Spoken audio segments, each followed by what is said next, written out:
స్తుతిస్తూ ఆరాధిస్తున్నాం. మా తండ్రి ఎలివేతుల పవిత్ర ప్రభావం ఇచ్చిన శేషం కలిగి స్తోత్రాలు. నీ బిడ్డలందరూ కూడా ప్రభు నేను ఎక్క చెట్లు భద్రపరిచి ప్రభు మీరు కాపాడిన విధానంగా స్తుతిస్తూ ఆరాధిస్తున్నాం. మా తండ్రి ఈ దేశాల్లో ప్రభు తండ్రి మరి కరెంట్ కూడా మీరు స్వాధీనంలో ఉంచుకోండి ప్రభు. ఈ యొక్క వాతావరణం కూడా మీరు అనుకూలపరచండి.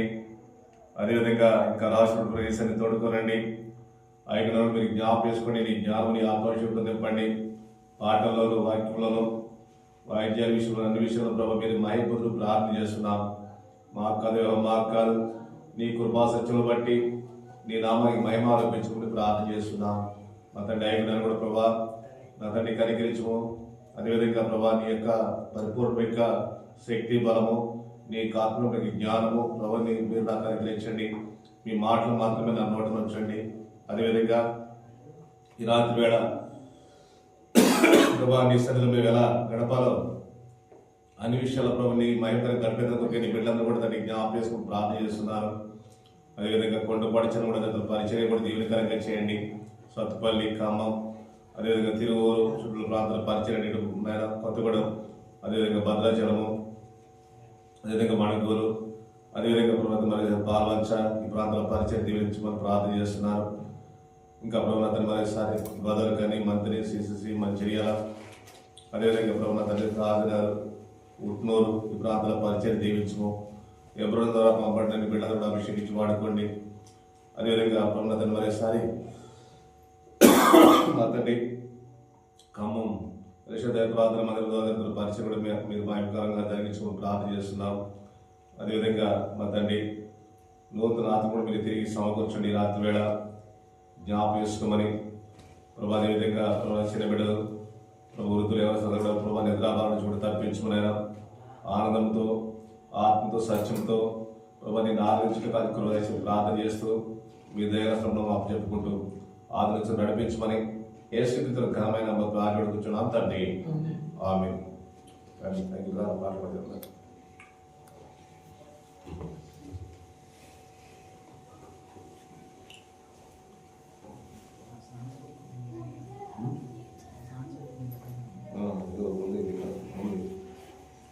ఇంట్లో ఉందా మరి ఇదేనా కాదు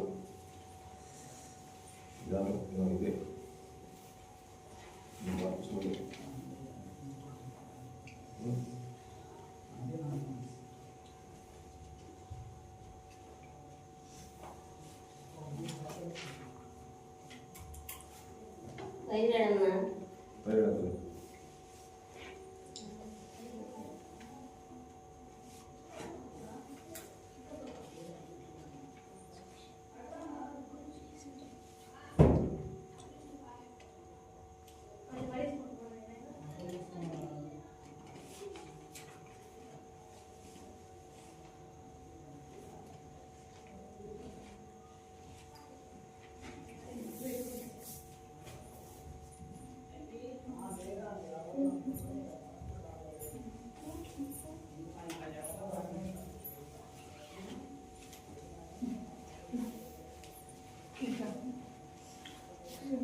పాట సంఖ్య 586 పాట పాడుకుంటాం. పాట సంఖ్య 586. దేవా నీ సన్నిధిలో నిలిచి దీనులమై మొదలుపెట్టుచున్నామని పాట పాడుకుంటాం. పాట సంఖ్య 586. పాత సీఎం కింద 718 పాట చూడండి. దేవాని సన్నిధిలో నిలచి దీనులమై మొరపెట్టుచున్నాము, దీనులమై మొరపెట్టుచున్నాము. అపరాధులకు నీవు ప్రజల జపములన్నీ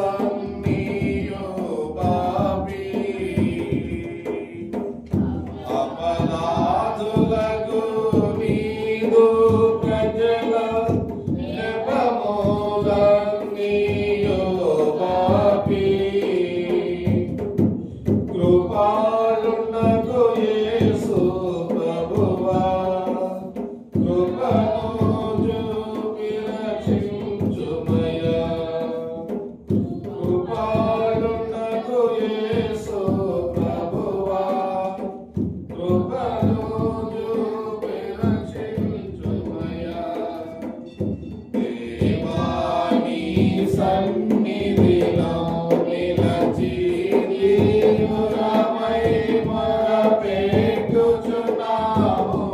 దీనులమై మొరపెట్టుచున్నాము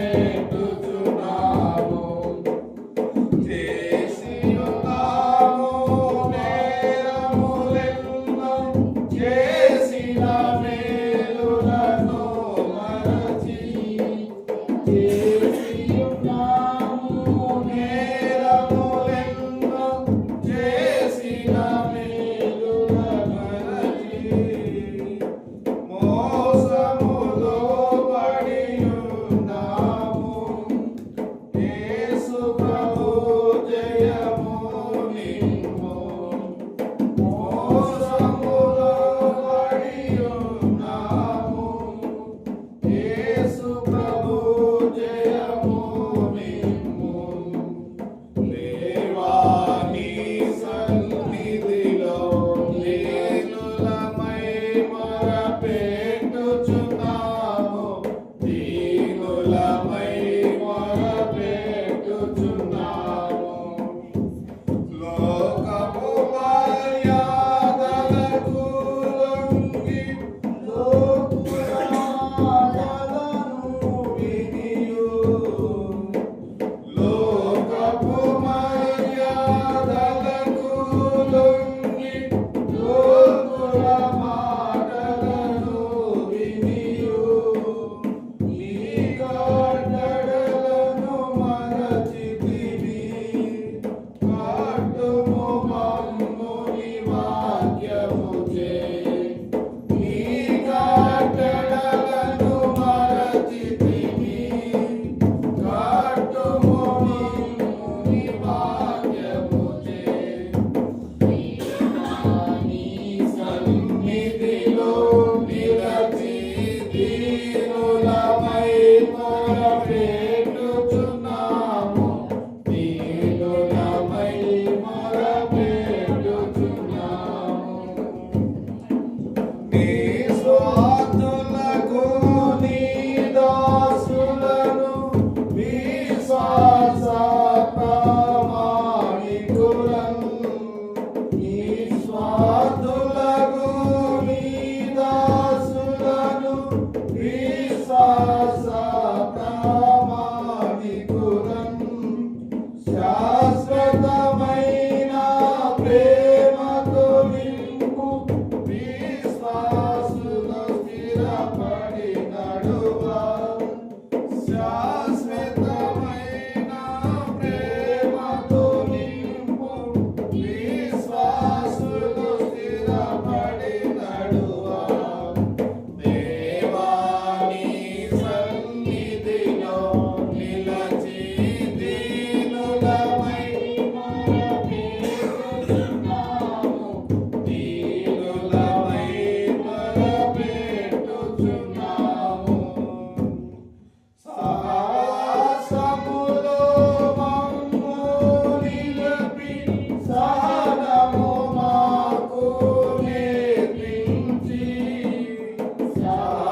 సాహసములో మమ్ము నిలిపి సహనము మాకు నేర్పించి మహిమా పూర్ణుడ యేసు నిన్ను ఈ మహిలో చాటించుటకు మహిమా పూర్ణుడ యేసు నిన్ను ఈ మహిలో చాటించుటకు దేవాని సన్నిధిలో నిలచి దీనులమై మొరపెట్టుచున్నాము దీనులమై మొరపెట్టుచున్నాము మరే పాడబడుకుంటాము పాట సంఖ్య 559 పాడబడుకుంటాం పాత్సీయుని గీతలు 472 చూడండి 559 పాట కరు నుంచి తిరిగి సమకూర్చు ప్రభువాన్ని పాడబడుకుంటాం 59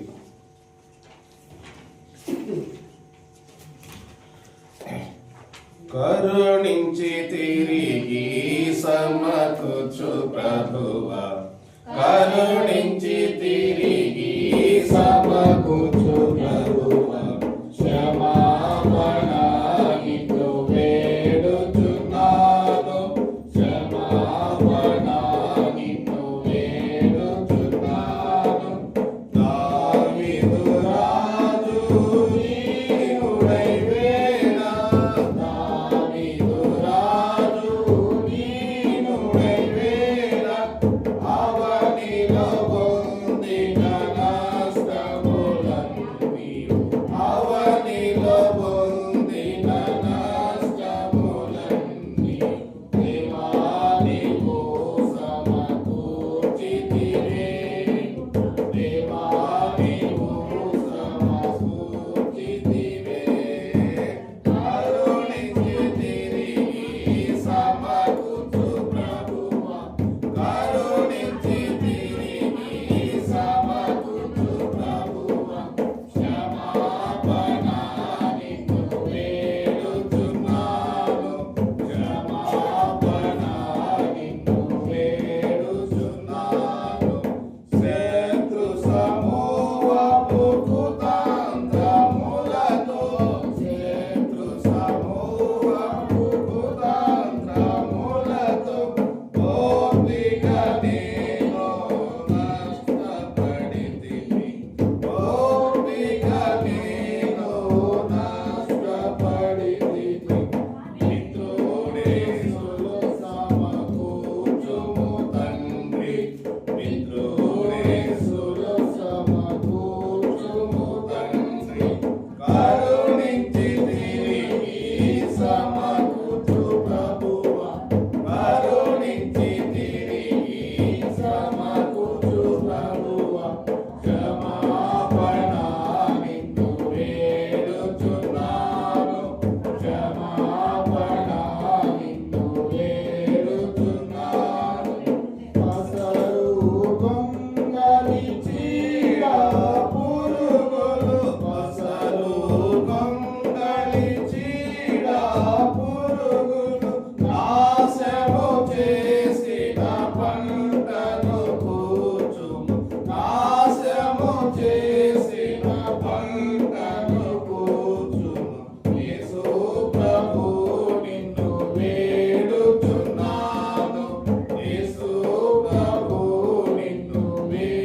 వేడుచున్నాను కరుణించి తిరిగి సమకూర్చు ప్రభువా కరుణించి తిరిగి సమకూర్చు ప్రభువా క్షమాపణ నిన్ను వేడుచున్నాను క్షమాపణ నిన్ను వేడుచున్నాను ప్రేమ సంతోషానందములను ప్రేమ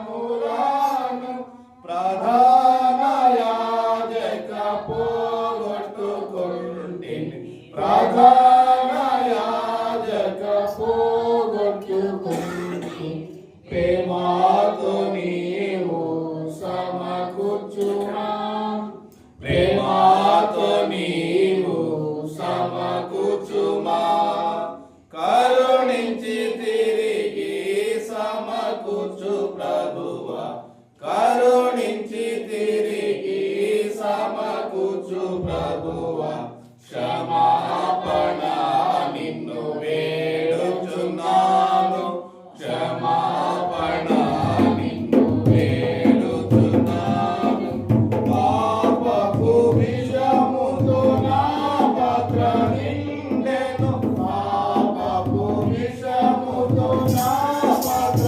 నిండెను యేసుందను వింటిని కలుగు ప్రభు యేసుందను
పాట సంఖ్య 422 పాట పాడుకుంటాం. 422 లేదంటే 362 చూడండి. 422 లేకపోతే 362 చూడండి. నేను ఘోర పాపిని చేరి వేడు చుట్టిని క్షమించును.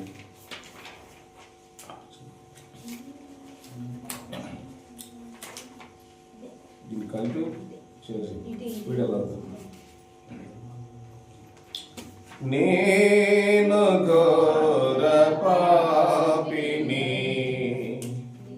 నేను ఘోర పాపిని చేరి వేడుచుంటిని క్షమించుము చేరి వేడుచుంటిని క్షమించుము ఆదాము హవ్వలందునా ఏదెనులోనే పొందిన ఆదాము హవ్వలందునా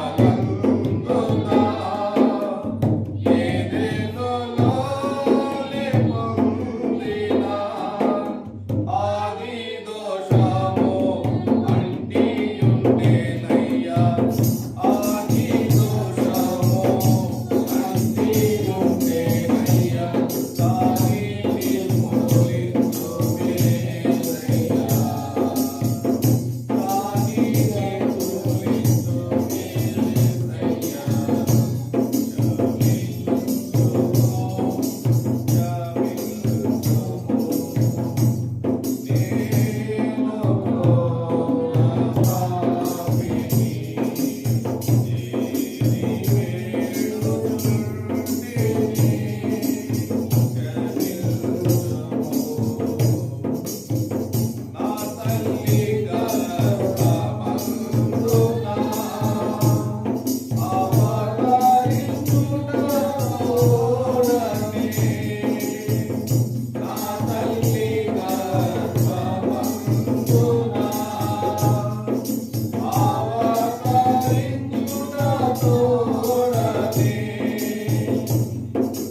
మనం ఈ రాత్రి వేళ మొట్టమొదటిగా దేవుడు మనల్ని ఈ యొక్క 2025 సంవత్సరము జనవరి మోత తేదీ నుంచి డిసెంబర్ 2025 31 తారీఖు వరకు కూడా ఈనాటి వరకు కూడా దేవుడు మనందరి సంఘానంతా కూడా దేవుడు కాపాడేడు కదా. ఆ సంఘానంతా కూడా ఎవరికి ఎటువంటి ఆపద లేకుండా, ఎటువంటి యొక్క మరి ప్రమాదాలు లేకుండా దేవుడు అందరూ కూడా సజీవంగా మనల్ని సంఘంతో పాటు నన్ను మిమ్మల్ని కూడా అందరినీ కూడా దేవుడు ఈనాటి వరకు కాపాడుతూ వచ్చింది కనుక మనము మొట్టమొదటిగా దేవునికి ఏం చేయాలంట, ఎక్కడైతే మనం తప్పిపోతూ వచ్చినామో దేవుని విషయంలో, మరి కుటుంబ విషయాల్లో, సంఘ విషయాల్లో, మరి అనేక విషయాల్లో మనం దేవునికి దూరంగా ఎలా మరి దూరంగా ఎలా వెళ్ళిపోతామో వాటన్నిటి కూడా మనం జ్ఞాపకం చేసుకొని మన యొక్క అవిధేయతలు, మన యొక్క తప్పిదాలు, మన యొక్క పొరపాట్లు, మన యొక్క మరి పాపాలు అన్నీ కూడా ఒప్పుకొని దారుణంగా దేవుడి సన్నిధిలో విడిచిపెట్టేట్టుగా ధన్యత దేవుడు మనకి ఇచ్చింది. ఈనాడు దేవుడు క్షమించడానికి సిద్ధ మనసు కలిగిన వాడు. చెప్పండి, దేవుడు క్షమించడానికి సిద్ధ మనసు కలిగిన దేవుడు. కాబట్టి మనము దీనికి రాబడితో వచ్చింది, మన పాపములు మనం ఒప్పుకుంటే ఆయన నమ్మదగిన వాడు, నీతిమంతుడు కనుక ప్రతి పాపములు క్షమించి సకల దుర్నీతి నుంచి కూడా మనం తప్పించి ఆయన కాపాడేవాడు కనుక అతిక్రమలు దాచిపెట్టేవాడు, వర్ధనుడు వాటిని ఒప్పుకొని విడిచిపెట్టేవాడు దేవుని కనికరం పొందను. కాబట్టి రాత్రి వేళ దేవుడు మనం కనికరించినట్లుగా దేవుడి దగ్గరికి వచ్చి మనము మరి అనేక సార్లు దేవుడికి ఎవరి దగ్గర దూరంగా అన్ని ఒప్పుకొని విడిచిపెట్టేసి తిరిగి మనం వాటిని మరి దేవుడి దగ్గర మరి దావీదు ఏ విధంగా అయితే మరి సమస్తమును సమకూర్చుకుంటూ వచ్చినాడో అదే మన ఆత్మీయతలో నష్టపడే ప్రతిదాన్ని కూడా, ప్రతి ఆశీర్వాదం కూడా మరి తిరిగి పొందేదాని కొరకై రాత్రి కూడా మనం దేవుని దగ్గర మరి విజ్ఞాపన చేస్తాం ప్రతి మాత్రం దేవుని. దాని కొరకు కొద్దిగా ముందుగా మనము వాక్యాన్ని చూసుకుంటాం. దేనికి వాక్యాన్ని చూసుకుంటాం రండి.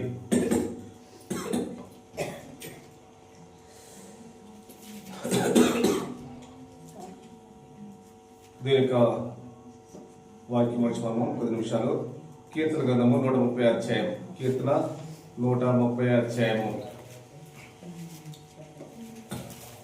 కీర్తనలు 130 అధ్యాయంలో వచ్చి కొన్ని మాటలు మనం చూసుకుంటాం.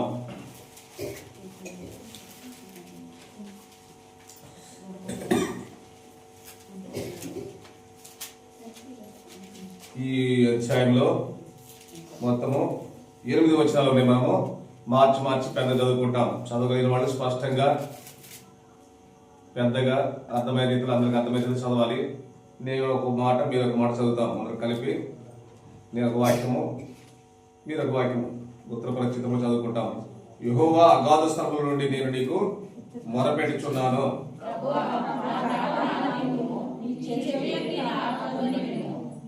యెహోవా నీవు దోషములను కనిపెట్టి చూసినట్లా ప్రభువా ఎవడు నిలవగలడు?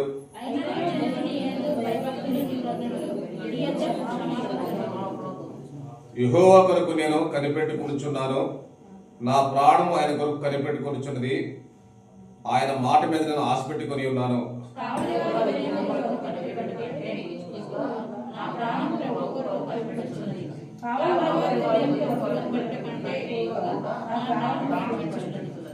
ఇశ్రాయేలు యెహోవా మీద ఆశ పెట్టుకొనుము, యెహోవా యొద్ద కృప దొరుకును, ఆయన యొద్ద సంపూర్ణ విమోచన దొరుకును. ఇశ్రాయేలు దోషములన్నిటిని నుండి ఆయన వారిని విమోచించును. చిన్న మాట ప్రార్థన చేసుకుంటాం. మమ్మల్ని అతిమిక్కులుగా ప్రేమిటి మా ప్రియ పరమ తండ్రి, మీ అద్వితీయమైనటువంటి ఘనమైనటువంటి నామకే స్తోత్రాలు.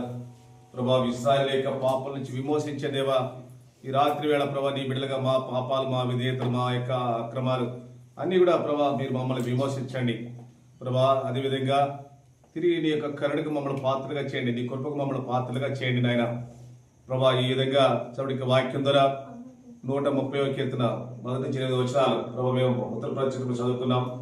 దానిలోని కొన్ని సంగతులు మీరు మాకు బోధించము. అదేవిధంగా ఇంకా మీ సన్నిధి రావాల్సి కూడా ప్రభు మీరు తలపెట్టండి. దాన్ని కూడా మీరు తండ్రి నీ జ్ఞానము, నీ ఆత్మాభిషేకం అనుగ్రహించము ప్రభా. నా పేదాలు, నా నాలుకని స్వాధీనంలో ఉంచుకోండి, స్వరాన్ని కూడా ముట్టండి ప్రభా. ఈ రాత్రి కూడా ప్రభావ నన్ను కూడా మీరు బలపరచునైనా, శరీర బలహీనతలన్నీ కూడా విడిపించము, ఆధ్యాత్మికంగా నన్ను కూడా మీరు బలపరిచి వాడుకోండి, సహాయపడమని యేసుక్రీస్తు ఘనమైన ప్రార్థించున్నాం తండ్రి, ఆమేన్. ఇక్కడ ఇశ్రాయేలు యొక్క దోషములన్నింటి నుండి కూడా ఆయన వారిని విమోచించే దేవుడు. చెప్పండి, దోషాల నుంచి విమోచించే దేవుడు మన దేవుడు. కాబట్టి ఇక్కడ ఒక భక్తుడు ప్రార్థన చేస్తూ వచ్చినాడు, యెహోవా అగాధ స్థలంలో నుండి నేను నీకు మొరపెట్టుచున్నాను. ఇక్కడ ఏ స్థలంలో నుండి అంట? అగాధమైనటువంటి స్థలం. అగాధం అంటే చీకటి, అగాధం,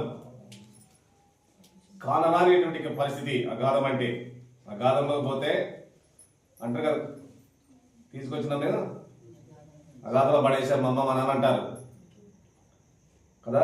కొంతమందికి పెళ్ళైన తర్వాత వాళ్ళ జీవితంలో సుఖం ఉండదు, కుటుంబంలో వాళ్ళ వాడికి మాట ఏంటంటే ఏమంటారు, మా అమ్మ మా నాన్న తీసుకొచ్చి నన్ను ఎక్కడ పడేసారంట? అగాధంలో పడేసారు నన్ను తీసుకొచ్చేసి అంటారు కదా. అంటే దాని అర్థం ఏంటంటే అక్కడ వాళ్ళకి కన్నీళ్ళు ఉంటాయి. ఏముంటాయి? దుఃఖము, నిట్టూర్పు, వేదన, శ్రమ, కృంగుదల, ఆదరణ లేకపోవటం, ఆదుకునేవాడు లేకపోవటం, ఇవన్నీ కలగలిపినటువంటి అనుభవం ఏదైతే ఉందో దాన్ని మనం అనాలి అగాధ స్థలం అని అనాలి కదా. ఇక్కడ నేను యాతన పడుతున్నానండు ఒక వ్యక్తి కదా. ధనవంతుడు ఎక్కడి నుంచి యాతన పడుతున్నాడ? అగాధంలో నుండి యాతన పడుతున్నాడు. అంటే యాతనకరమైన స్థలం. అగాధం అంటే అర్థం ఏంటి? అక్కడ సంతోషం ఉండదు, తర్వాత నవ్వు ఉండదు, ఎటువంటి ఆదరణ దొరకదు. అలాంటి స్థలం, అలాంటి స్థలంలో నుండి ఒక భక్తుడు ప్రార్థన చేసింది దేవుని మీద. తన ప్రాణాన్ని ఆశ పెట్టుకొని ఈ పరిస్థితులను నా పరిస్థితులన్నింటిలో వచ్చి నన్ను విడిపించేవాడు, నాకు ఆదరణ ఇచ్చేవాడు, నన్ను బ్రతికించేవాడు, నన్ను కాపాడేవాడు దేవుడు తప్ప ఇక ఇంకొక వ్యక్తి నుంచి నాకు సహాయము దొరకదు. కాబట్టి మనం కూడా మనుషుల సహాయం కంటే మనకి ఎవరి సహాయం ఎక్కువ? దేవుని యొక్క సహాయం కోరుకోవడం మంచిది. ఆ విధంగా ఎటువంటి పరిస్థితులను దేవుడు తప్పించడానికి నిరీక్షణ మనం కలిగి ఉండాలి. అటువంటి విశ్వాసం, బలమైన విశ్వాసం మనం కలిగి ఉండాలి. ఆ విధంగానే మనం ప్రార్థన చేయడానికి మనం పట్టుదల కలిగి ఉండాలి. చూడండి, ఇక్కడ దేనికి వాక్యం చదివితే, ప్రభువా నా ప్రార్థన ఆలకించము, నీ శివయుక్కిన ఆర్తధ్వని వినము. ఏం ధ్వని అంటే అది? ఆర్తనాదం. అంటే ఒక వ్యక్తి తనున్న పరిస్థితుల నుంచి ఆర్తనాదం, కేకలు కదా. ఎందుకంటే దేవుడు ఆర్తనాదాలు వినేవాడు. అందుకనే ఇక్కడ దావీదు అనే భక్తుడు ఆర్తనాదం పెడతాడు. తనున్న స్థలం నుంచి ఎక్కడాలంట పైకి రావాలి. తన అనుభవాల నుంచి, తన బాధల నుంచి, తన కష్టాల నుంచి, తన ఇబ్బందుల నుంచి, తనకున్న పరిస్థితుల నుంచి అన్నింటి కూడా విడిపించబడి నేను ఎక్కి రావాలి, దీంట్లో ఎక్కి రావాలి. అందుకే దీన్ని ఏమన్నారంటే యాత్రా కీర్తన అన్నారు. దీన్ని ఈ 130 కీర్తన ఏమన్నారు? యాత్రా కీర్తన. ఇప్పుడు ఎక్కడికి యాత్ర చేయాలి ఆయన? ఎక్కడి నుంచి ఎక్కడికి చేయాలి చెప్పండి? అగాధ స్థలంలో నుండి పైకి ఉన్నతమైన స్థలంలోకి రావాలి. ఆ ఆనందకరమైన స్థలంలోకి రావాలి. ఒక సంతోషాన్ని ఇచ్చే స్థలంలోకి రావాలి. ఒక ఉల్లాసకరమైన స్థలంలోకి రావాలి. అక్కడ తల్లి తండ్రి ఏ విధంగా అయితే ఆదరిస్తారో అలాంటి ఆదరణ దొరికేటువంటి స్థలంలోకి తను రావాలి. అందుకనే కన్నీళ్లలో నుంచి, కష్టాల నుంచి, ఇరుకుల్లో నుంచి, ఇబ్బందుల నుంచి, శ్రమల్లో నుంచి, నిందల్లో నుంచి, అవమానాల నుంచి, వ్యాధి నుంచి, బాధ నుంచి ఆదరణ దొరకకుండా ఏ విధంగా అయితే ఒక వ్యక్తి కురిగిపోయి ఉండో అలాంటి స్థలంలో నుంచి దేవుని యొక్క సంతోషాన్ని అనుభవిస్తూ దేవుడితో సుఖంగా ఉండాలి. ఆనందకరమైన స్థలంలో గడిపాలి. కాబట్టి ఇప్పుడు ఇటువంటి స్థలం నుంచి నన్ను లేవనెత్తి నాకు ఆదరణ ఇచ్చేవాడు నేను నమ్మినటువంటి దేవుడు మాత్రమే, నేను నమ్ముకున్నటువంటి యెహోవా మాత్రమే. యెహోవా అంటే అర్థం ఏంటి? యెహోవా అంటే అర్థం ఏంటి చెప్పండి? కంఠద వాక్యం కావాలి దాన్ని మీకు ఎప్పుడు కూడా నేను చెప్తున్నా. చదవండి నిర్గమాకాండం 34 అధ్యాయం 6వ వచనంలో యెహోవా అనే మాటకు అర్థం అది.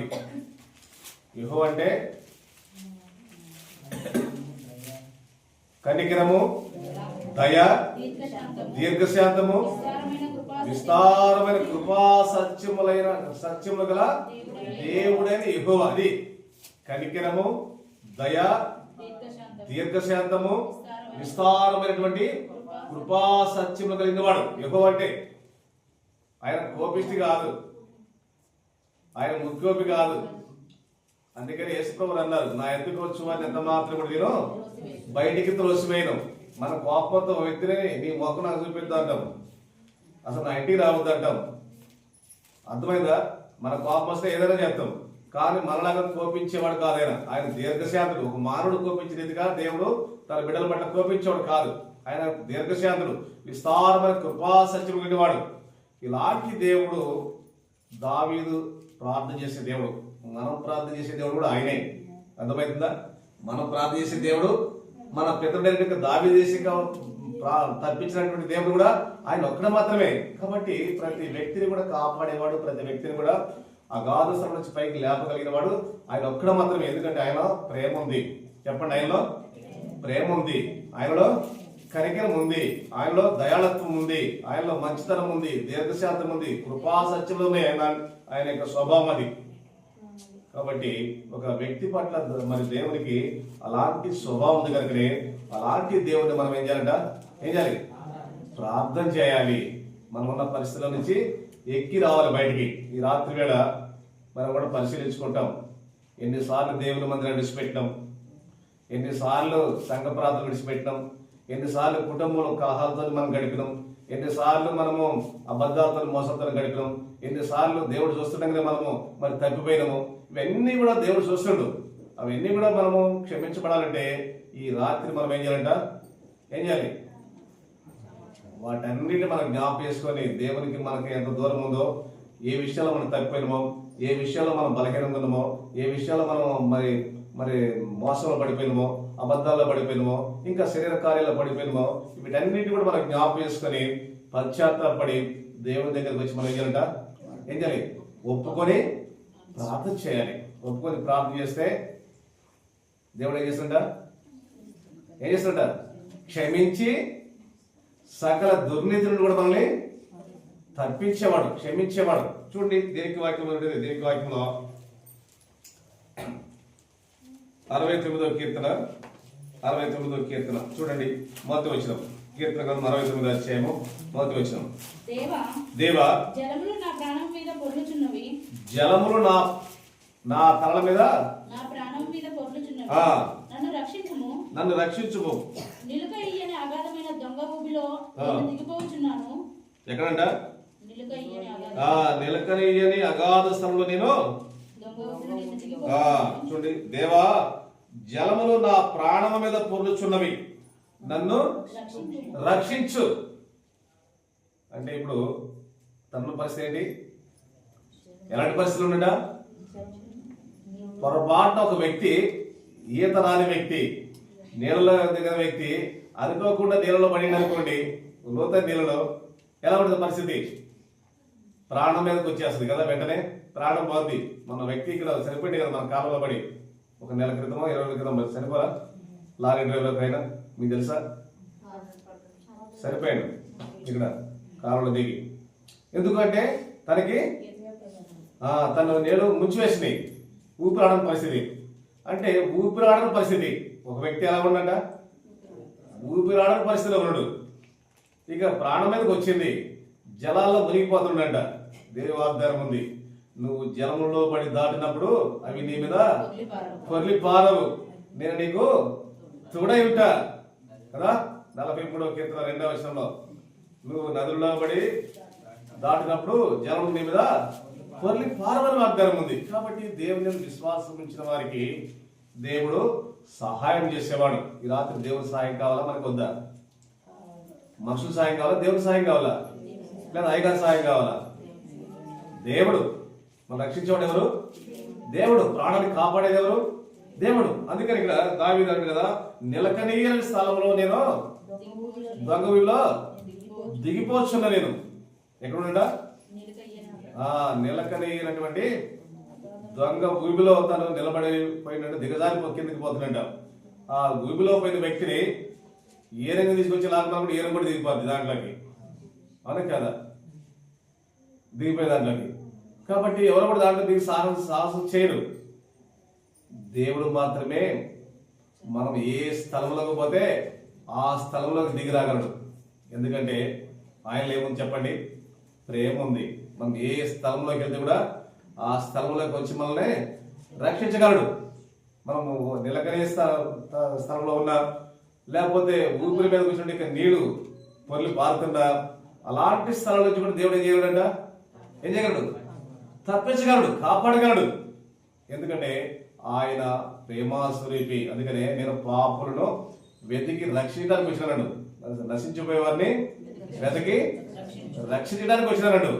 కాబట్టి ఆయన ప్రేమాస్వరూపి. మనం ఆరాధించే దేవుడు, మనం ప్రార్థన చేసే దేవుడు ఎలాంటి వాడు అంటే మన దగ్గర నుంచి డబ్బులు తీసుకొని మోసం చేసేవాడు కాదు.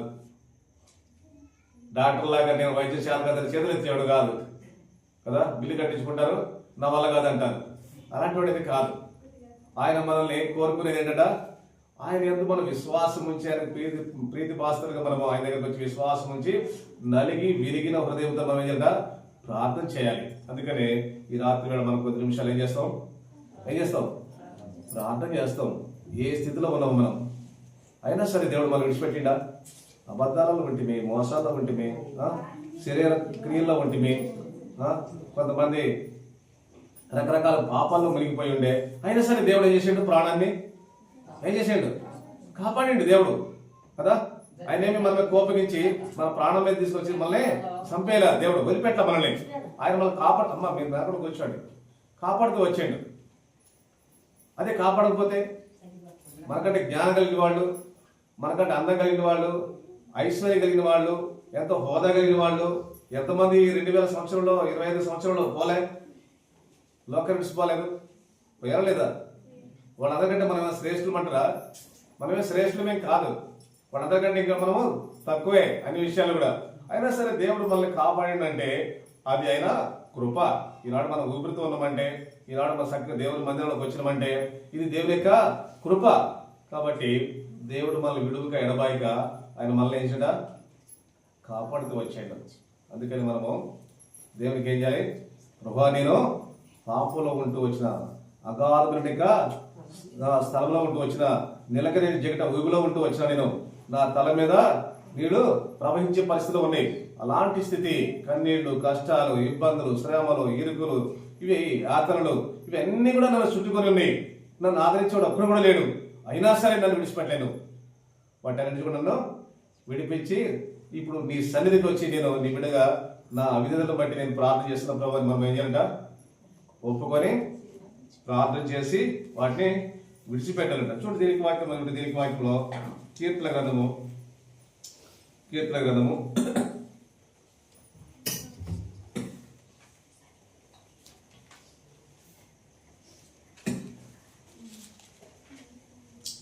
40వ అధ్యాయం 2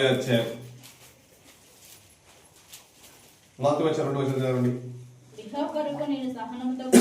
యెహోవా కొరకు నేను సహనముతో కనిపెట్టుకొంటిని, ఆయన నాకు చెవియొగ్గి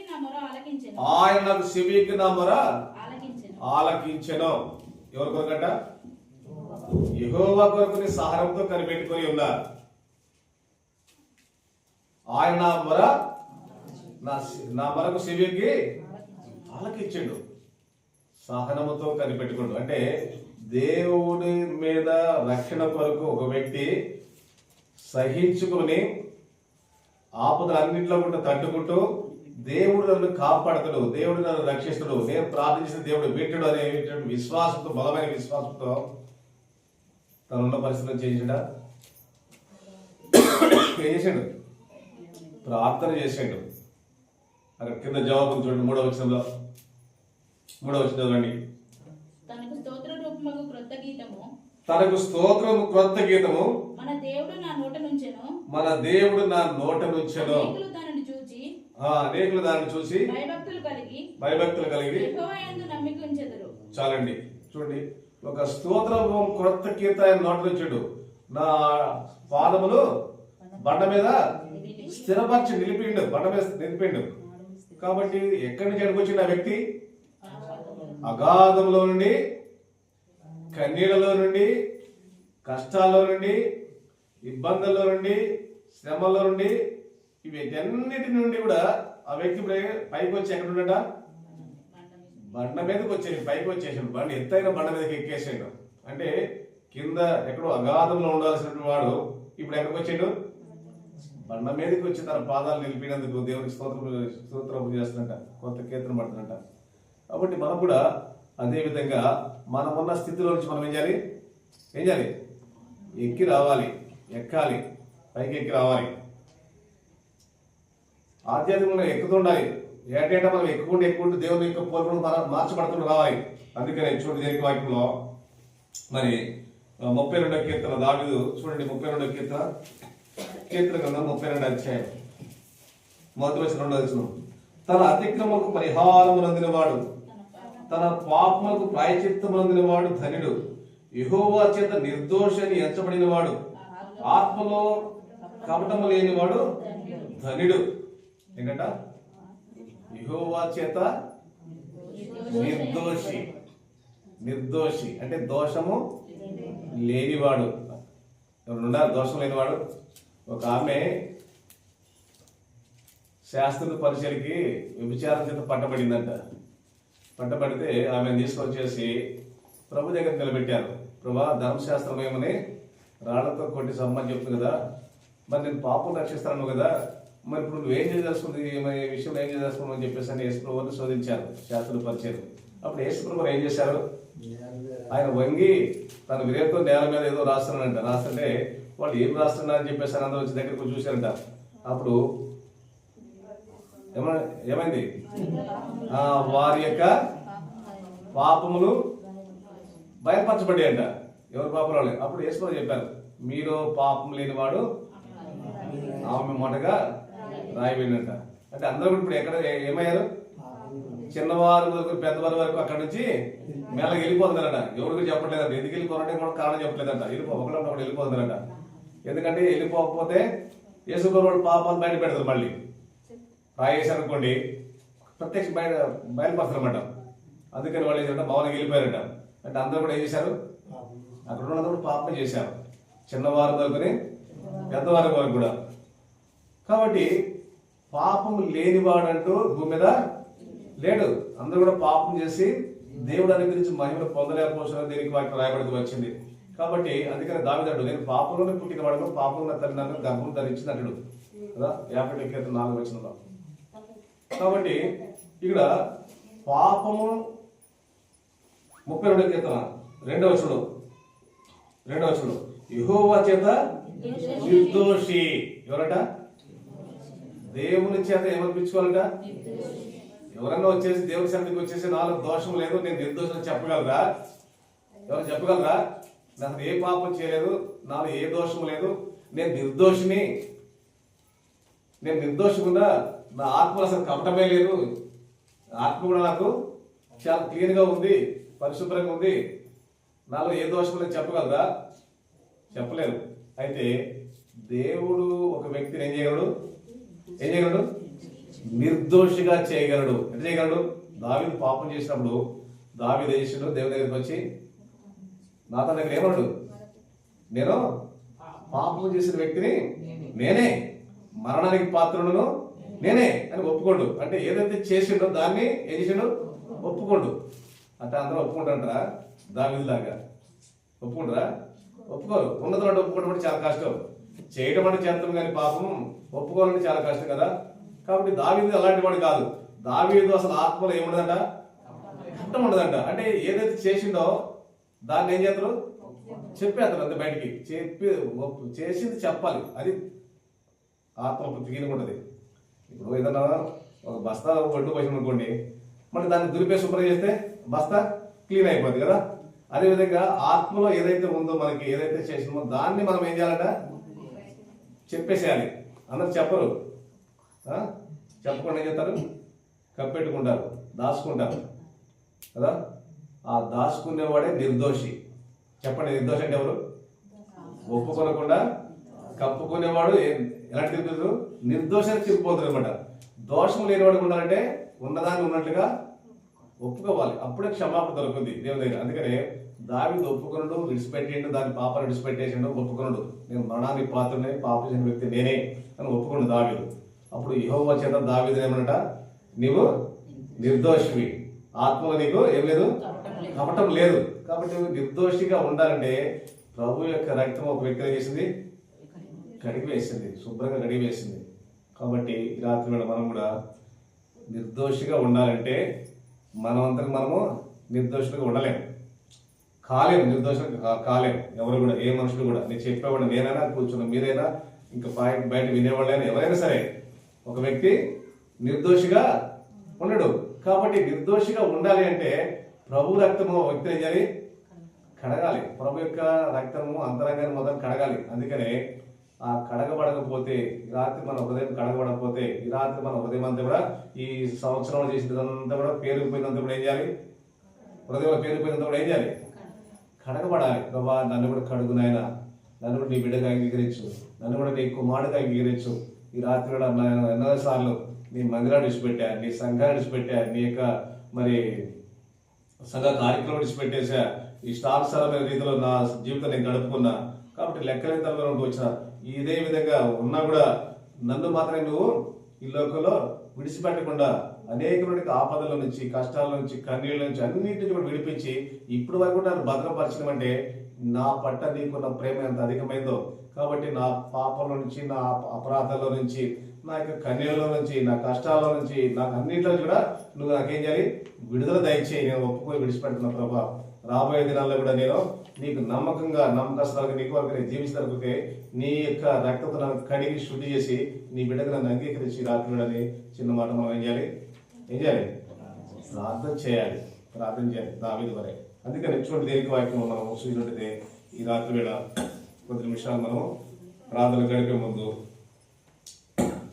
130 కీర్తన 130 అధ్యాయము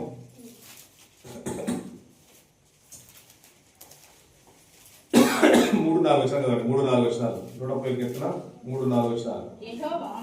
యెహోవా నీవు దోషములు కనిపెట్టి చూసిన యెడల ప్రభువా చాలండి. ప్రభువా నీ సన్నిధిలో నీ ఎదుట ఎవడు నిలవగలడు? దోషాలను కనిపెట్టి చూస్తే ఏంటంట? డాక్టర్ దగ్గరికి పోతే స్కాన్ చేస్తారు. మనకి ఏదైనా జబ్బు ఉందన్న సంగతి తెలిస్తే మనకు అర్థం కాదు. బయట డాక్టర్ ఏం చేస్తారు? పరీక్షలు చేస్తారు. కొన్ని పరీక్షలు చేస్తారు. రక్త పరీక్ష, ప్యాస్ పరీక్ష, తర్వాత లేకపోతే స్కానింగ్, ఎక్స్రే, రకరకాల టెస్టులు చేస్తారు. ఆ టెస్టులు చేయడం వల్ల ఏమవుతుంది? రోగ నిర్ధారణ జరుగుతుంది. రోగము ఏదో తను చెప్పగలుగుతారు, దానికి మందు ఏదో తను ఇవ్వగలుగుతారు డాక్టర్ కదా. అవునే కదా? స్కాన్ చేస్తారు. మరి పాపాలకు స్కాన్ చేస్తారు డాక్టర్. నువ్వు ఇంటికాడ ఏ పాపం చేసినా ఎవరితో తగ్గుబడి చెప్పగలరా? ఏ స్కాన్ కానీ దొరుకుతుందా పాపము? అమ్మా నాగమ్మక్క, ఎక్స్రేకి దొరుకుతుందటవా? మనం చేసిన పాపాలు దొరుకుతాయా? స్కానింగ్ చేస్తే బాడీ మొత్తం చేస్తారు కదా, దాన్ని ఏమంటారు? ఎంఆర్ఐ స్కాన్ చేస్తే దొరుకుతాయి అంటారా? నువ్వు ఏం ఆలోచన చేస్తున్నావు, నువ్వు ఎక్కడ తప్పిపోయి, ఎక్కడ పడిపోయి, ఎక్కడ మన దేవుడికి దూరం అని చెప్పుదా? అది ఈ లోకంలో పాపాలను కనిపెట్టి చూసేది ఏది లేదు. ఏం చూడగలదు? దేవుని నేత్రాలు చూస్తాయి. ఒక వ్యక్తి యొక్క పాపాలన్నింటినీ కూడా ఎవరు చూస్తారంట? నువ్వు నడవటం తెలుసు, నువ్వు నడవటము తెలుసు, నువ్వు కూర్చోవటము తెలుసు, నువ్వు పడుకోవటము తెలుసు, నువ్వు నడవటము తెలుసు, పడుకోవడం తెలుసు, కూర్చోవడం తెలుసు. అందుకనే కీర్తనకాడు 133 అనుకుంటాను, దావీదు అంటాడు కదా, నేను ఆకాశంలోకి ఎక్కిపోయినా నువ్వు అక్కడ నన్ను చూస్తావు, నేను పాతాళం దిగిపోయినా కూడా నువ్వు అక్కడ నన్ను చూస్తావు, నేను ఎక్కడికి పోదు నీ సందేశం ఎక్కడ తప్పించుకుపోదును అన్నాడు కదా. ఉందమ్మా 139 కీర్తన చూడండి.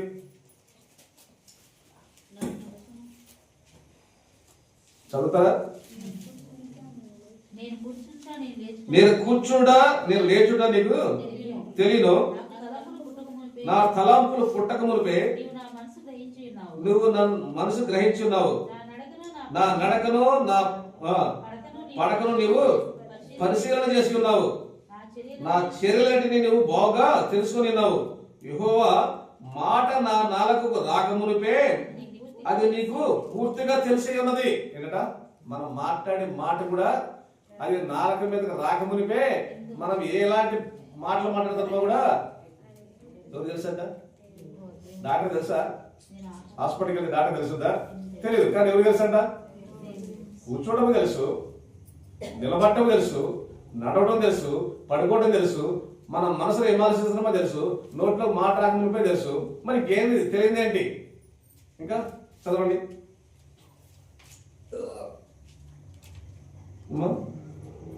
వెనకలో ముందులో నువ్వు నన్ను ఆవరించి ఉన్నావు, నీ చేయి నా మీద ఉంచి ఉన్నావు. ఏంటంట?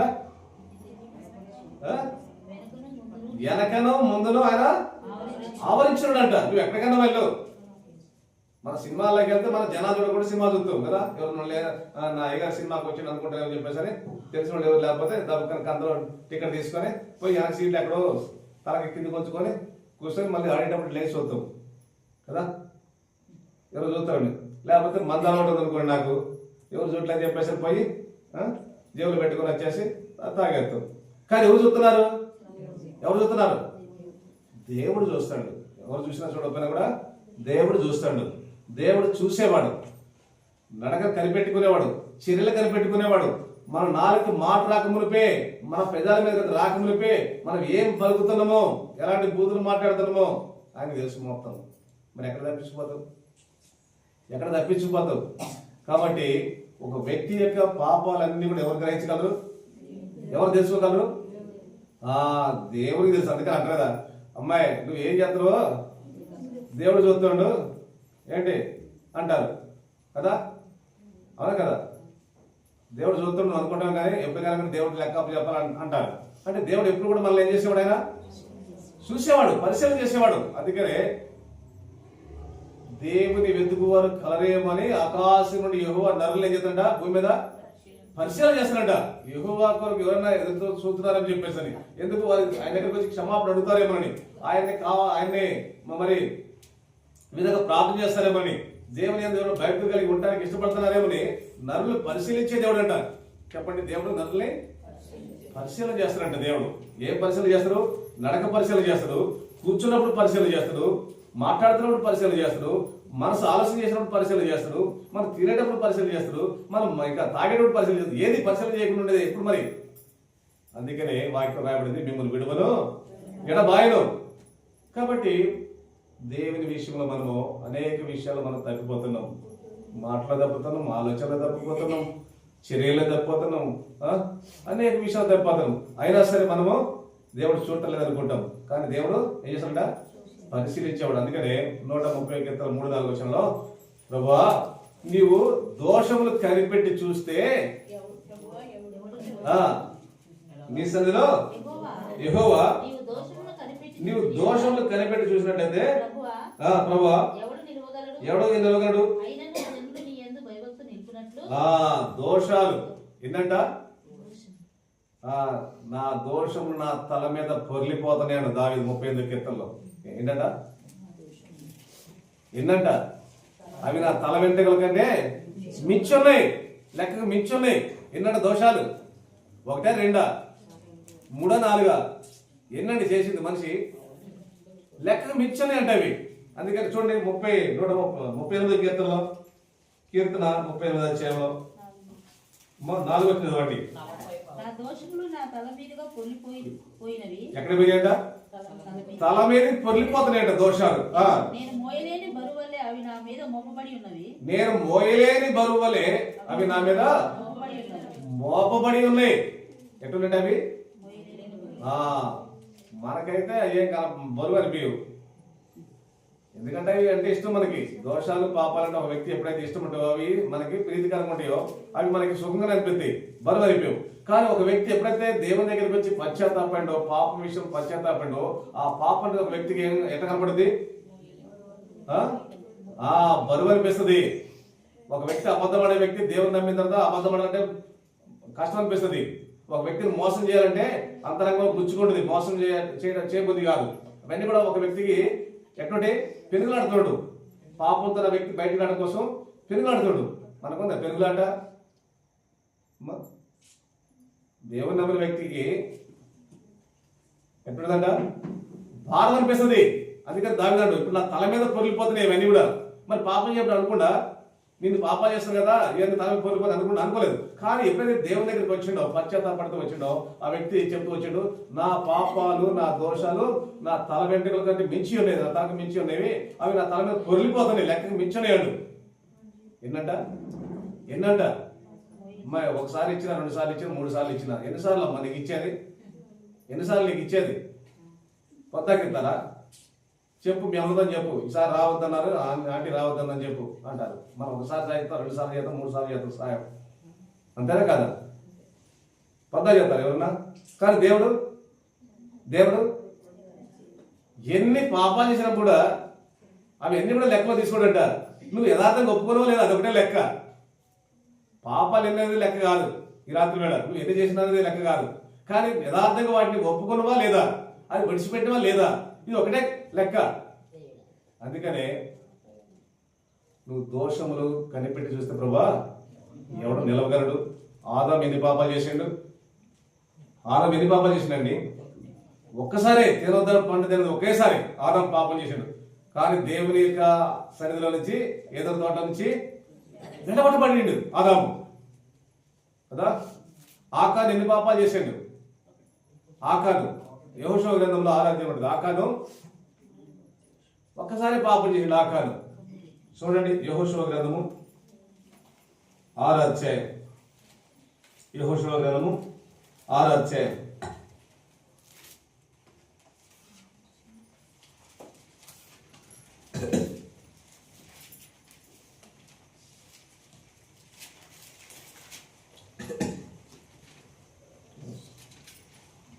ఏడో అధ్యాయం ఉంటుంది చూడండి. 7వ అధ్యాయం 7వ అధ్యాయము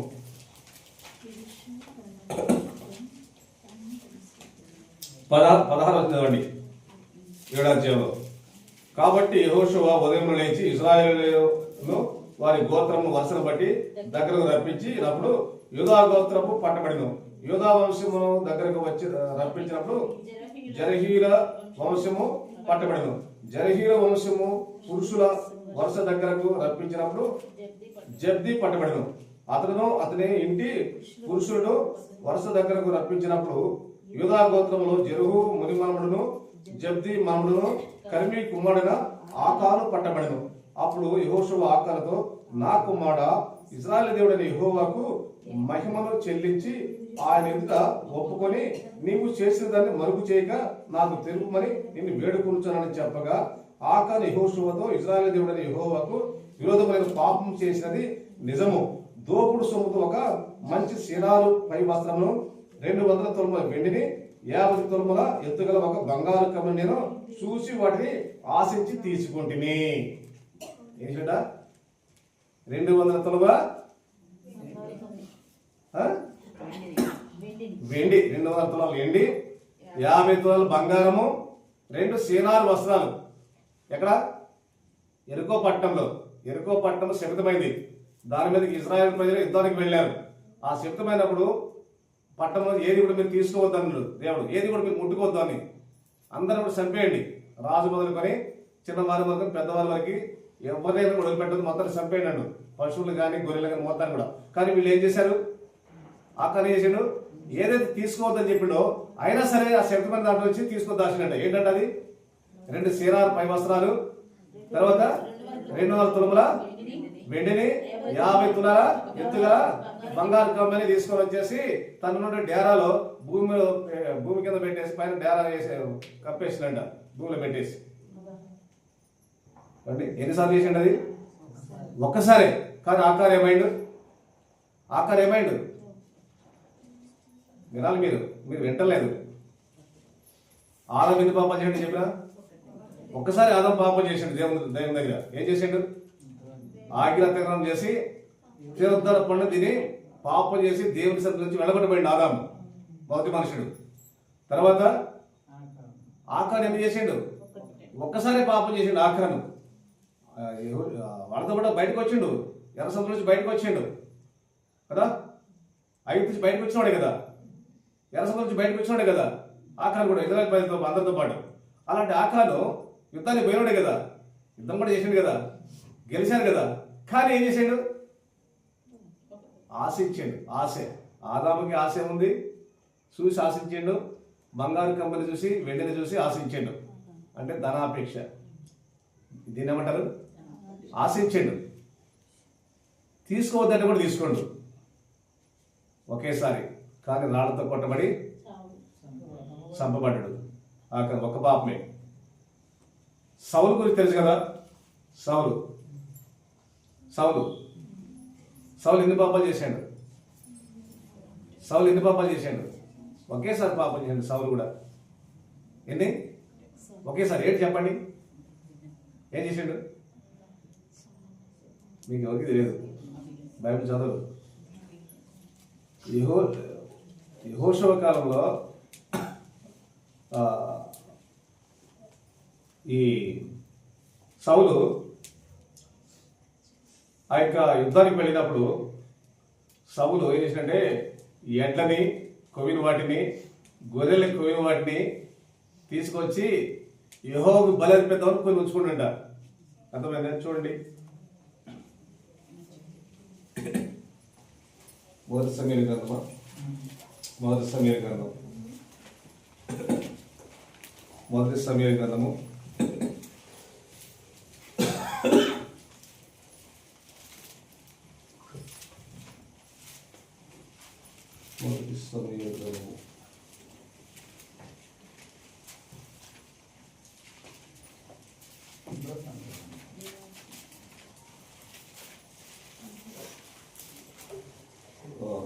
15 అధ్యాయం చూడండి.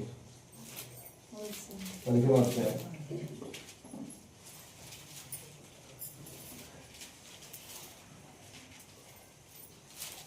5వ వచనం నుంచి చదవండి.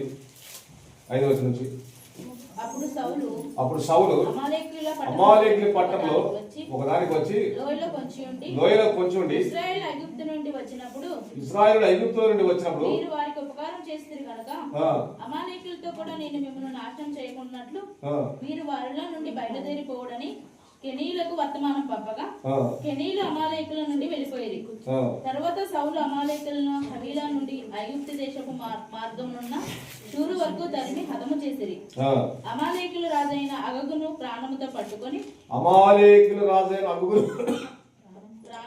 ప్రాణముతో పట్టుకొని జనులందరినీ కత్తి చేత నిర్మూలం చేసెను. సౌలును జనులను కూడి అగుగును గొర్రెలను ఎడ్లలోను కొవ్విన గొర్రె పిల్లలను మొదలైన వాటిలోను మంచి వాటిని నిర్మూలన చేయక కడగా నుంచి పనికిరాని నీచపు పశువులని నిర్మూలన చేసిరి. ఏం చేశారంట? దేవుడు యెహోవా చెప్పినటువంటి ఆజ్ఞ ఏంటంటే రాజుని చంపాలి, అక్కడ ఉన్న ప్రజలను కూడా చంపాలి, చిన్నపిల్లలని కానీ వృద్ధులని కానీ వీళ్ళు లేకపోతే శూలాలు అంటే గర్భవతులని కానీ ఎవరిని కూడా మీరు ఏం చేయకూడదు, కనికరించకూడదు, ఏమాత్రం కనికరించకూడదు. అమాలేకులు భూమి మీద నుంచి వాళ్ళని ఏం చేయాలి? నిర్మూలన చేయాలి. అసలు అమాలేకుల పేరే ఉండవద్దు, తుడిచిపెట్టాలి వాళ్ళని అని చెప్పేసి ఈ యొక్క రాజుకి సౌలు రాజుకి చెప్తే సౌలు ఏం చేసిండ? రాజుని చంపకుండా అగ్గున రాజుని చంపలేదు.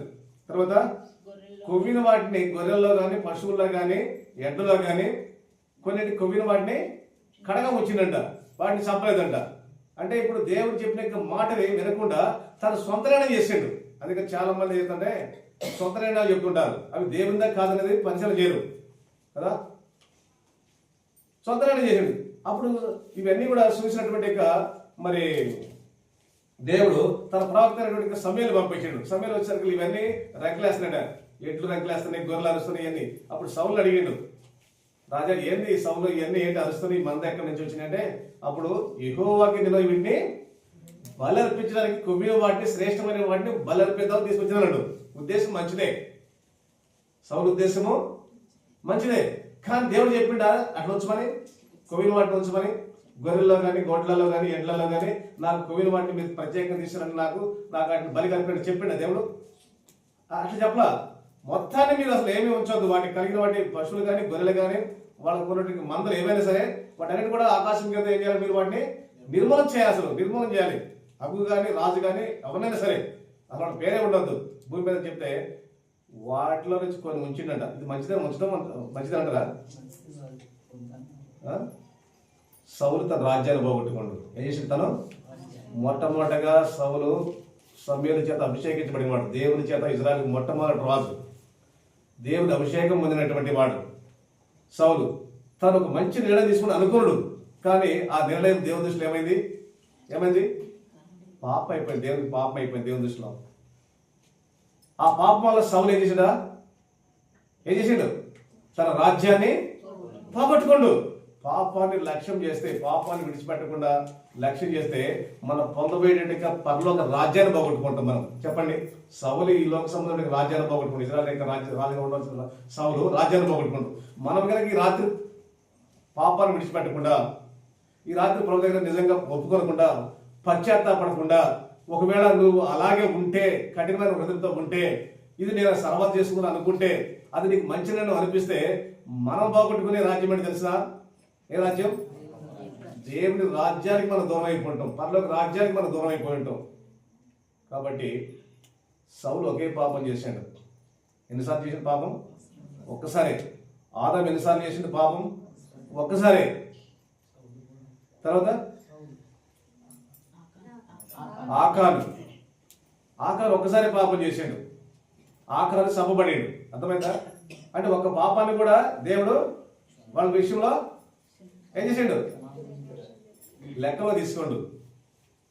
మరి మన పాపాలు ఒకటా రెండా? ఒకటా రెండా మూడా నాలుగా? చెప్పండి, ఎన్నో లెక్క వేసి. అసలు రోజుకి ఎన్ని అవుతాయో?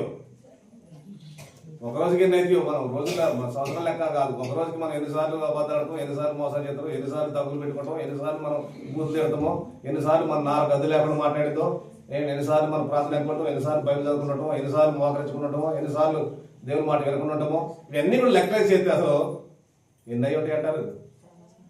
చాలా ఉంటాయా? ఏమన్నా లెక్క ఉందా? అందుకని దావీదు అంటారు కదా, అయ్యా ఎన్నెన్ని చెప్పాను నేను, నా పాపాలు నా దోషాలు అవి నా తల వెంట్రుకలకి మించున్నవి, నా తల మీద పొర్లిపోతున్నాయా, లెక్కకి మించున్నాయి. అందుకనే 130 కీర్తన 4-3 వచనాలు 3-4 వచనాలు అంటే కదా, ప్రభువా చదవండి, నీ సన్నిధిలో మేము నిలబడాలంటే యెహోవా నీవు దోషాలను కనిపెట్టి చూస్తే ప్రభువా ఎవడు నిలవగలడు? ఎవడు నిలవగలడు? నేను దోషం లేదు నాలో పాపం లేదు, నాలో ఏ దోషం లేదని ప్రభు దగ్గరికి వచ్చి, ఇంకో ప్రభు నేను నిర్మలమైన మనసాక్షితో ఉన్నా, నాలో అసలు ఏ దోషం లేదు చెప్పగలిగిన ఎవడైనా ఉన్నాడా? ఎవరైనా సరే ఒకళ్ళు ఉంటే అలాంటి వాళ్ళు ఒప్పుకోవాల్సిన అవసరం లేదు. కానీ దేవుడు క్షమించలేనటువంటి యొక్క పాపము మనుషులు చేయలేరంట. చెప్పండి, ఏం చేయలేరు? దేవుడు క్షమించలేనటువంటి పాపాన్ని ఎవరు చేయలేరు? మనుషులు చేయలేరు. అంటే దేవుడి దగ్గర ఎంత క్షమాపణ ఉందో చూడండి.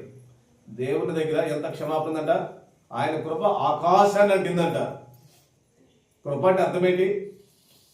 మరి ఎన్నిసార్లు పడిపోయినా సరే, నీతి మంత్రులు ఎన్నిసార్లు పడిపోయినా సరే, దేవుడు మనల్ని ఏం చేయట్లేదంట?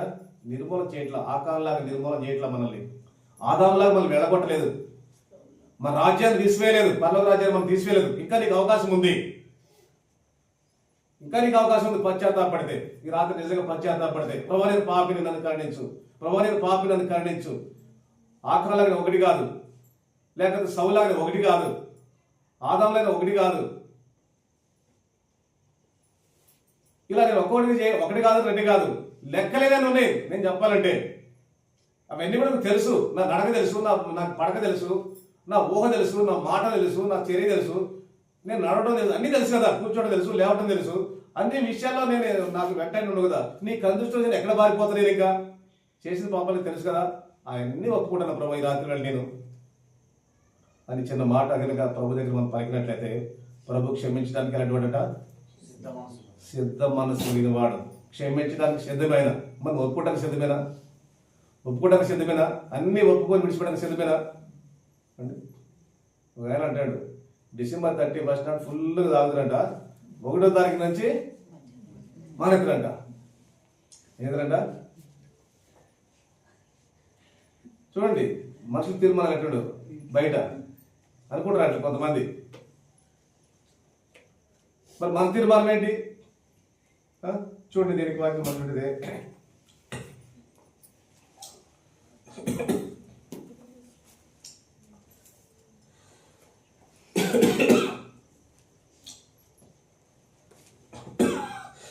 రోమీయులకు రాసిన పత్రిక 4వ అధ్యాయం, రోమీయులకు రాసిన పత్రిక 4వ అధ్యాయము 8వ వచనం చూడండి. 8వ వచనం 2 ప్రభువు చేత నిర్దోషి అని ఎంచబడిన వాడు ధన్యుడు. ప్రభువు చేత నిర్దోషి అని ఎంచబడిన వాడు ధన్యుడు. ధన్యుడు. ఈ ధన్యవచనము సున్నతి గల వారిని గురించి చెప్పబడిన చాలండి. ప్రభు చేత నిర్దోషి. ఎవరు చెప్పిండు నిర్దోషి అని? దేవుడు ఎవరు చెప్పిండు? ఈ ధన్యవచనం ఎవరికి చెందింది? ఈ ధన్యవచనం ఎవరికి చెందింది? దావీదు చెందింది. ధన్యవచనం ఎవరికి చెందింది? ప్రభు చేత నిర్దోషాన్ని ఎంచబడిన వాడు, ఆత్మలో కపటం లేని వాడు ధన్యుడండు.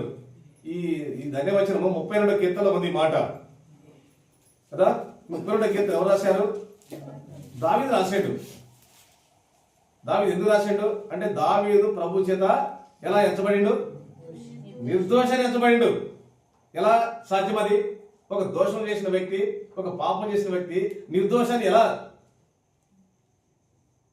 తీర్పు పొందిండు అంటే తీర్పు తీర్చిన దేవుడే అతను ఏమన్నాడు? నిర్దోషి నివ్వడు. అంటే ఒప్పుకొని విడిచిపెట్టింది కాబట్టి ఆ ఒప్పుకున్నందుకు దేవుడే తన పక్షాన నిర్దోషాన్ని కాబట్టి ఆ నిర్దోషాన్ని దేవుడే తన పక్షాన దానికి మూల్యం చెల్లించాడు. అర్థమవుతుందా? ఇప్పుడు నేను ఒక వ్యక్తిని అమ్మాయి తర్వాత విడిచిపెట్టరాదు అంటే నువ్వు ఎత్తవా అంటే నన్ను కదా, విడిచిపెట్టాయి ఉపేంద్ర విడిచిపెట్టు అని అన్నాను అనుకోండి.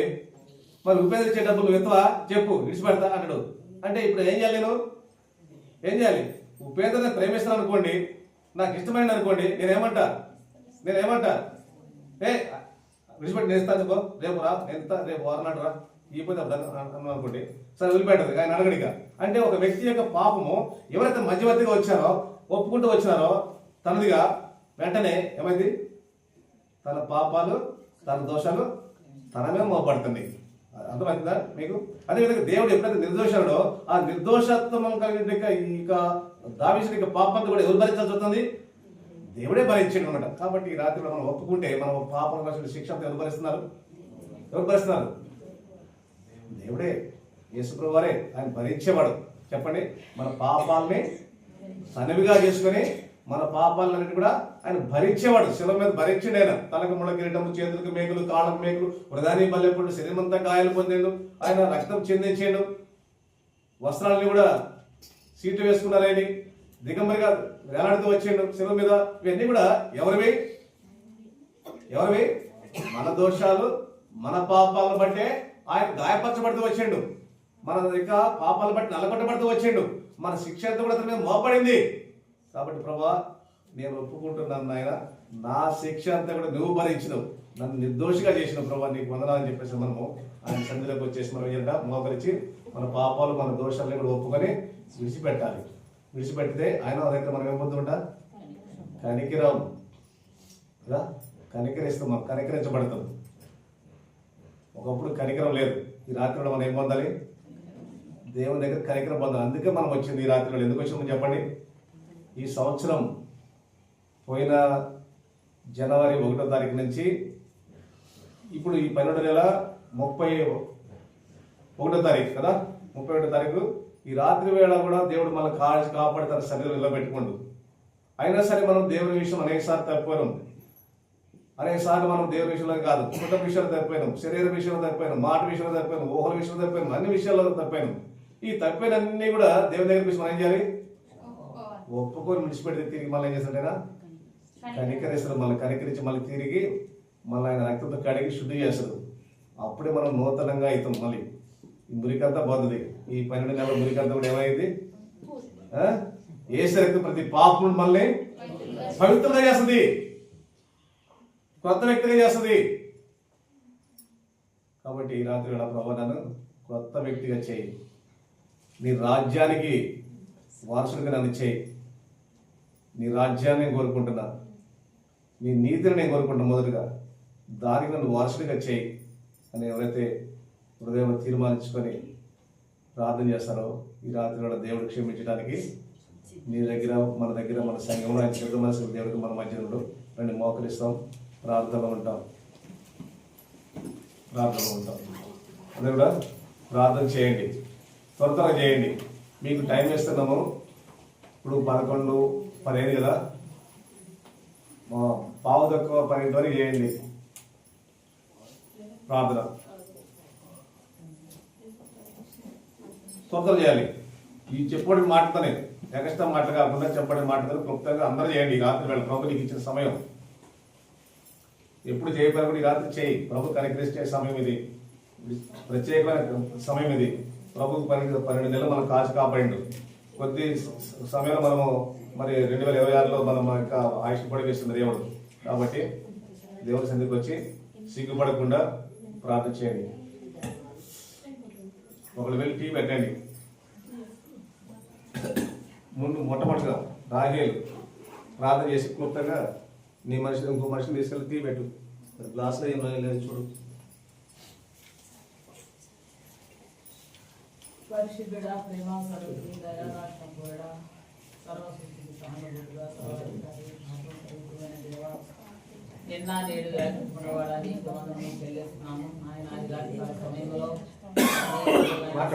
జరుగుతుండగా ఆయన నన్ను మోసపరుస్తూ 2025 లక్షలు సజీవులుగా ఉంచిన ఆయన ఈ రోజు రాత్రి ఈ సంపూర్ణ ప్రార్థన ప్రభుత్వం ఏర్పరచుకొని మరి నేను కొరియాడి కీర్తించడానికి నాకు నీకు గొప్ప సమయాన్ని బట్టి స్తోత్రాలు. ఎంతమంది ఈ రోజు చూసినవారు, ఎంతమంది లోకానికి చూసేవారు, కానీ నువ్వు సజీవుగా ఉంచావు దేవా. నన్ను ఈ రోజు సృష్టించి నేను మైపడిగా నాకు ఇచ్చిన గొప్ప నాయన సన్నాన్ని బట్టి నీకు 7 స్తోత్రాలు చెల్లిస్తున్నాను.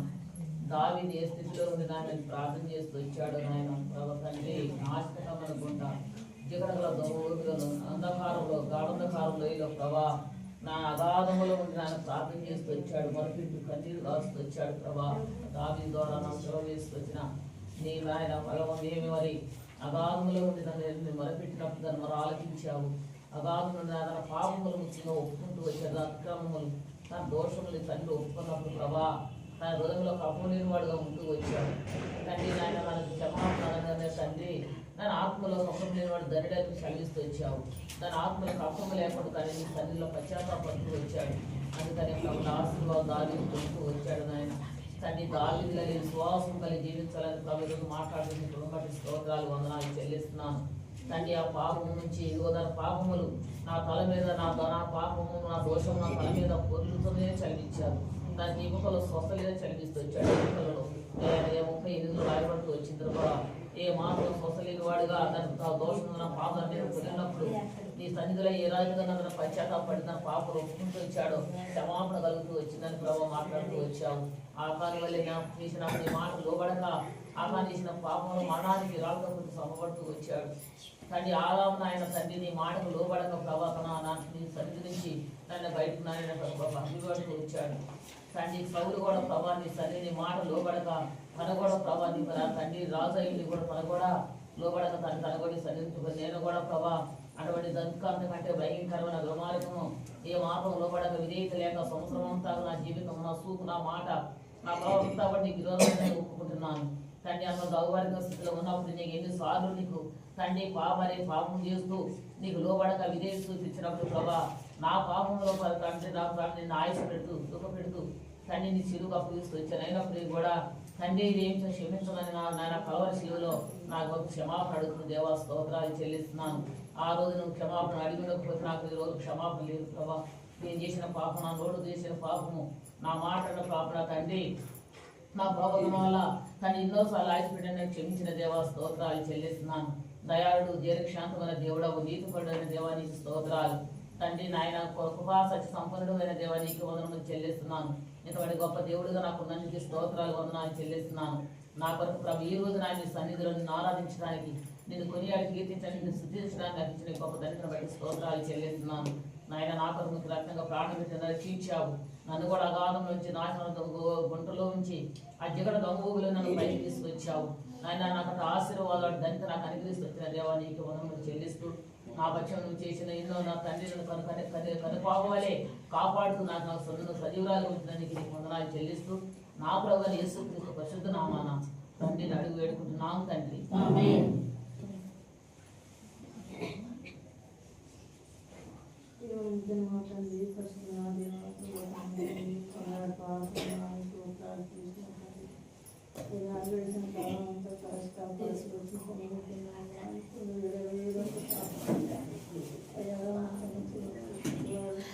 ధనికులు దరిద్రులు ఈ లోకాన్ని విడిచిపెట్టినాయని ప్రభావం ఎంతో సజీవిగా ఉంటుందని తెలుసుకున్నాను.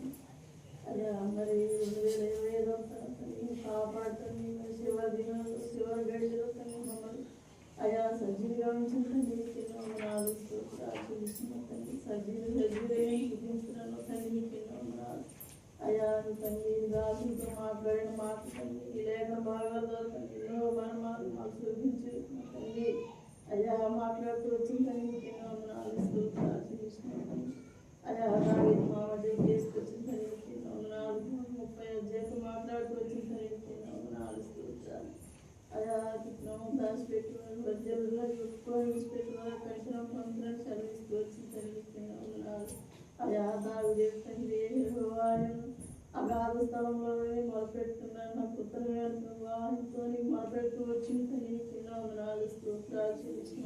శ్రమల్లో ఉంటూ వచ్చిన తండ్రి ప్రభు బాధన ఆలకించిన ప్రభు అయాన్ని ఆరాధిస్తూ తండ్రి అయాన్ని నడుపుతూ వచ్చిన తండ్రి ఆరాధిస్తూ ప్రార్థించిన తండ్రి నాశనకరమైన గుంటలో ఉన్నప్పుడు ప్రభు అగాధ స్థలంలో ఉన్నప్పుడు ప్రభు అయా తనకు తండ్రి బండ మీద నిలుపుతూ వచ్చిన తండ్రి ఆరాధిస్తూ ప్రార్థనకున్న శ్రమలు దుఃఖాలు ప్రభు ఎక్కువలో ఇబ్బందులు తండ్రి ఈ సాయాన్ని దేవుడిగా ఉంటూ వచ్చిన తండ్రి ఆరాధిస్తూ ప్రార్థించిన తండ్రి అయ్యా తన పాపం చేసిన వాడిగా ఉంటూ వచ్చిన తన పాపాన్ని ఒప్పుకుంటూ వచ్చిన తండ్రి ఇవన్నీ పాపం చేసిన ప్రభా తన పాపాలు ఒప్పుకుంటూ వచ్చిన తండ్రి చేస్తున్న తండ్రి తనతో నిర్దోషిగా ఎంతవరకు వచ్చిన తండ్రి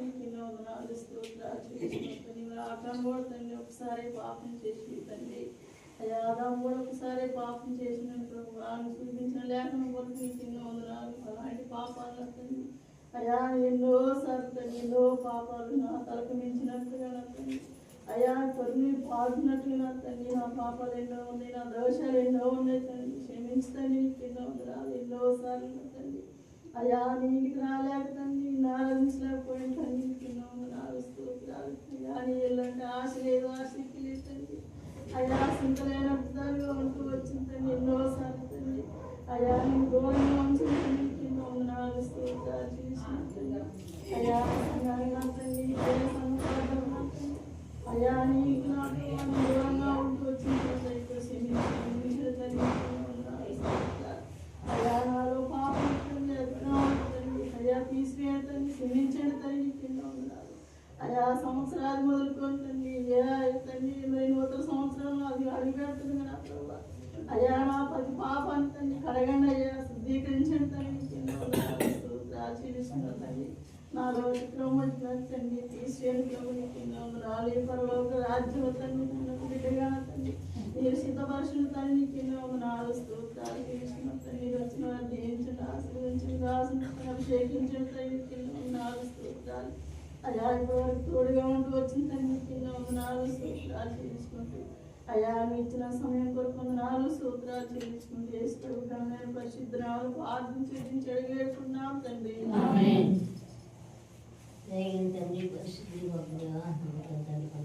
దుఃఖం చేయండి ఎక్కువసేపు తీసుకోవద్దు.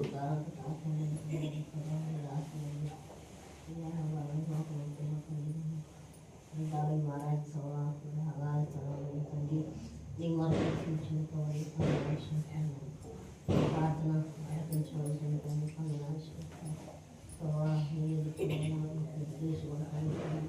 నేను చేసిన పాప దోషాలను ప్రజల గురించి కలుపుకుంటూ వచ్చిన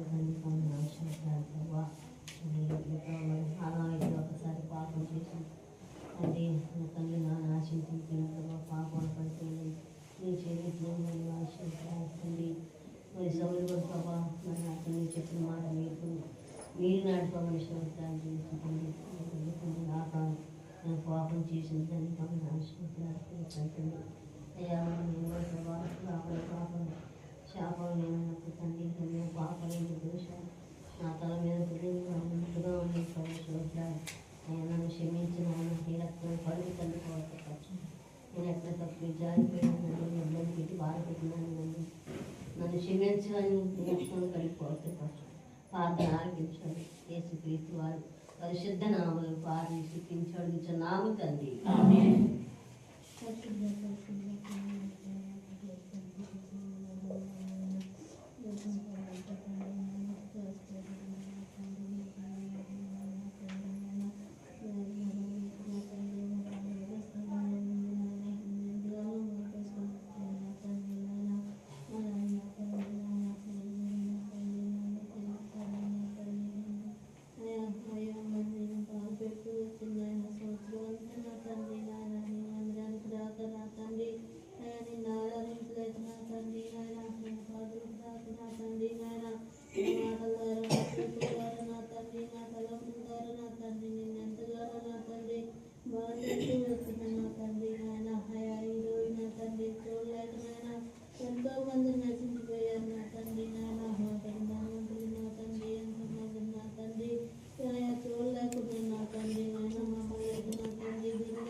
నేనైతే నిన్ను ఎన్నడూ నాయన